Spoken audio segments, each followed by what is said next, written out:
Friends welcome to all share అందరూ బాగున్నారు కదా. ఈ వీడియోలో మనం చుట్టుపక్కల చాలామందిని చూస్తూ ఉంటాము. ఎవరితో మాట్లాడతామో లేదో చూద్దాము.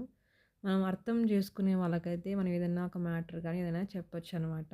అలా అర్థం కాని వాళ్ళు ఉంటారు కదా, వాళ్ళకు కూడా పిల్లలు ఉంటారు. మనకేమైనా ఎక్స్‌ప్లెయిన్ చేస్తాం.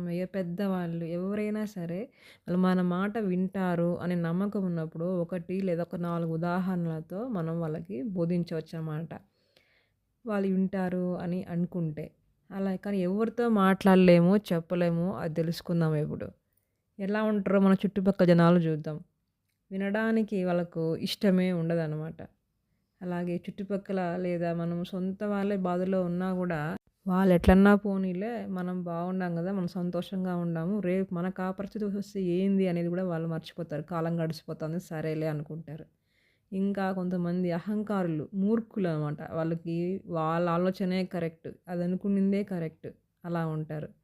ఇంక కొంతమంది ఎలా ఉంటారు, నా చేత గాదు అనేవాళ్ళు కొంతమంది. వాళ్ళు చేయగలరు. కానీ నేనేం చేయలేను అని ప్రయత్నం చేస్తామని గూడా ఒక మాట నోట్లో నుంచి బయటికి రాదు.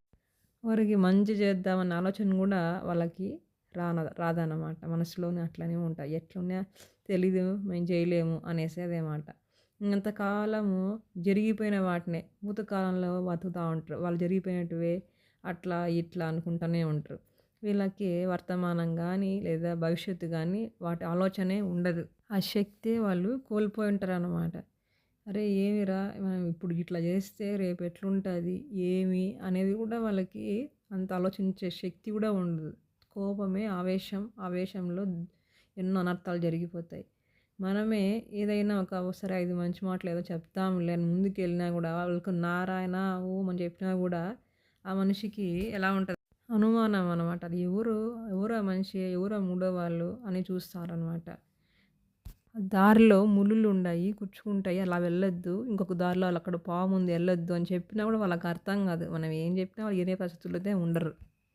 అంతా ఆళ్ళకి ఆలోచించి అర్థం చేసుకునే పెద్ద మనసు ఉండదు. ఏది చెప్పినా కూడా చూసి వాళ్ళకంతా నెగెటివ్‌గానే ఆలోచిస్తా ఉంటారు. వాళ్ళ మైండ్ ఫుల్ నెగెటివ్ అనమాట. సో, ఈళ్ళని ఎవరు కాపాడగలరు అంటే ఒక్క దేవుడే.